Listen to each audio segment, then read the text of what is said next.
Yes, ma'am, your life is ruined, but you also ruined a lot of lives and ended 3 lives. You've taken everything from us.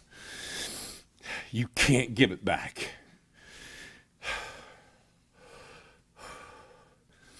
And nor will you ever give it back. I can't forgive you.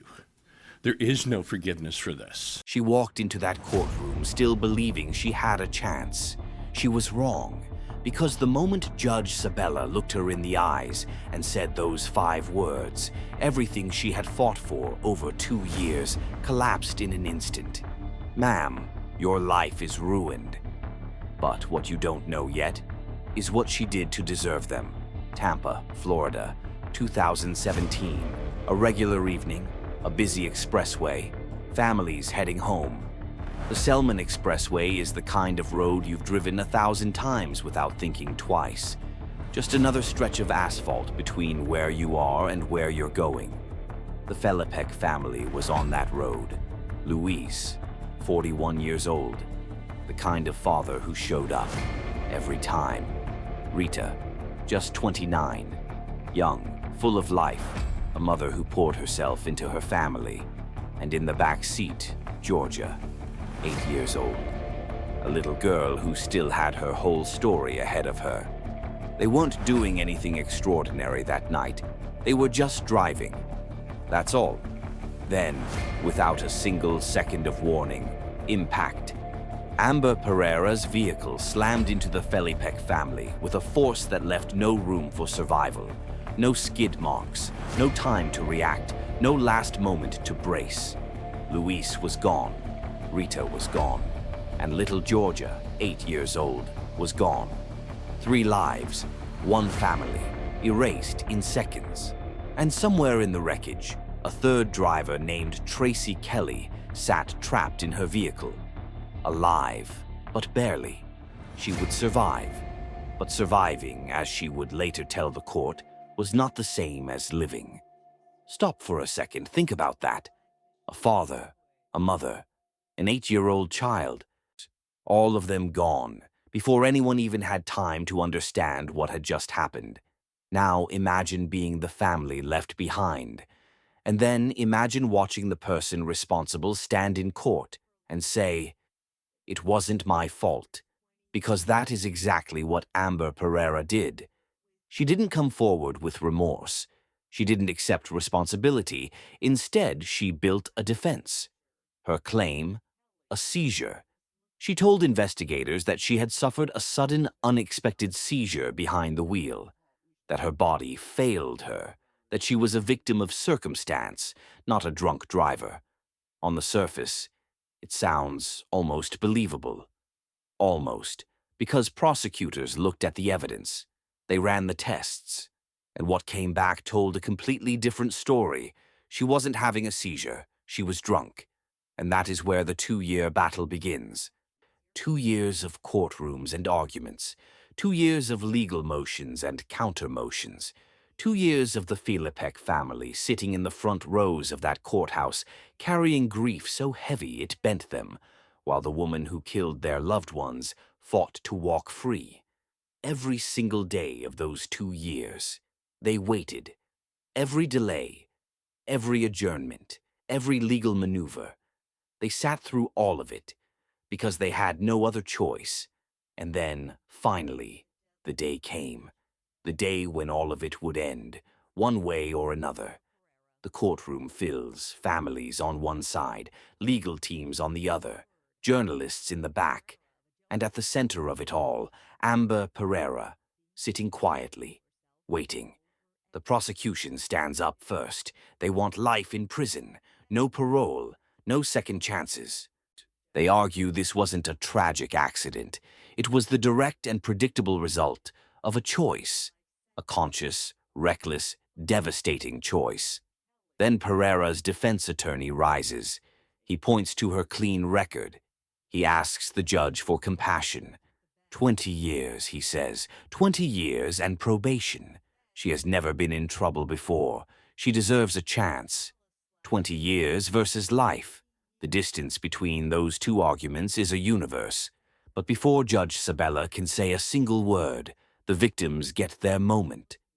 Michael Tirani walks to the witness stand, Rita's father, a man who buried his daughter and his granddaughter in the same week. He sits down. He opens his mouth. He is ready to speak. But grief, real grief, the kind that lives in the chest and never fully leaves, it doesn't wait for a convenient moment. It rises up, and it takes the words right out of his throat. Everything from us. You can't give it back.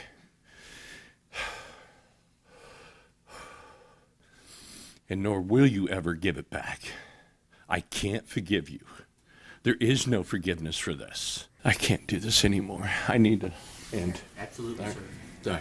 Thank you. He stands, and with what little composure he has left, he says, "I need to leave," and he walks off the stand, without finishing, without saying everything he came there to say.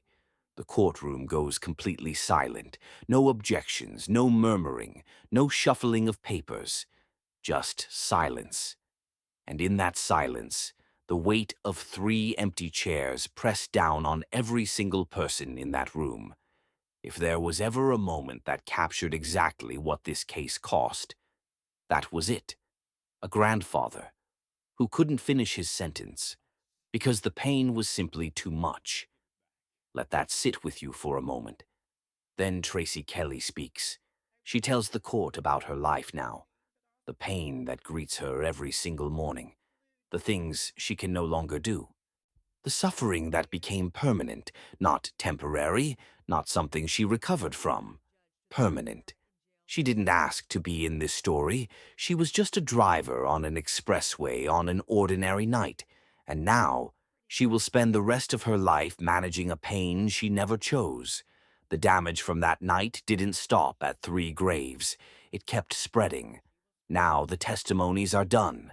The final arguments have been made, and the courtroom settles into the kind of quiet that feels like the moment before thunder. Judge Sabella shifts in his chair. He looks at Amber Perera, and you could feel it, that specific suffocating tension that only exists in a courtroom right before a life changes forever. What is he going to say? 20 years? Life? Something in between? Nobody knows. The silence stretches. And then the judge opens his mouth, and he doesn't start with the sentence. He starts with something far more powerful. He looks Amber Perera dead in the eyes, and he says, "Yes, ma'am, your life is ruined.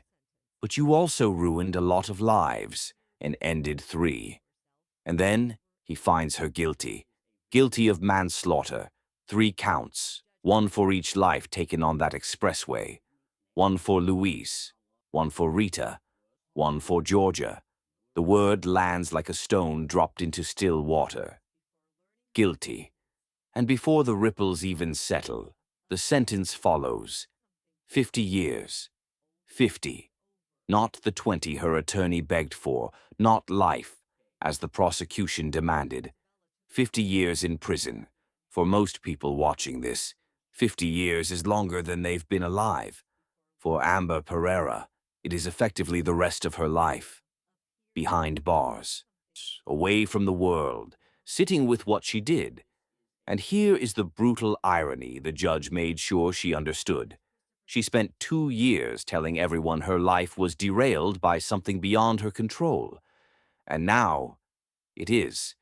Except this time, she has absolutely no one else to blame.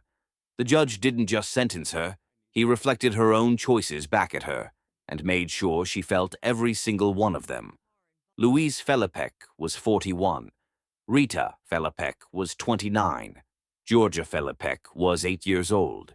She hadn't had the chance to figure out what she wanted to be, what she loved, who she was going to grow into, and now she never will.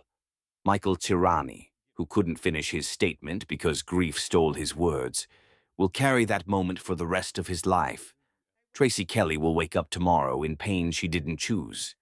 And Amber Perera will wake up in a prison cell. That is the true cost of one choice, on one night, on one road. Not just 3 funerals, but a wave of broken lives that is still moving outward years later. The judge said it plainly and without apology. Your life is ruined, but you also ruined a lot of lives and ended 3. 50 years was his answer. But now I want yours. Was 50 years justice? Was it not enough? Should the judge have gone further, or was 20 years the right call? Because on one side, 3 people who will never come home. On the other, a woman who says it wasn't her fault. Where do you stand? Drop your verdict in the comments right now. Tell me what you think the right sentence should have been. And if this story moved you, if you believe Luiz, Rita, and little Giorgia deserve to be remembered, share this video, because the least we can do is make sure their names aren't forgotten.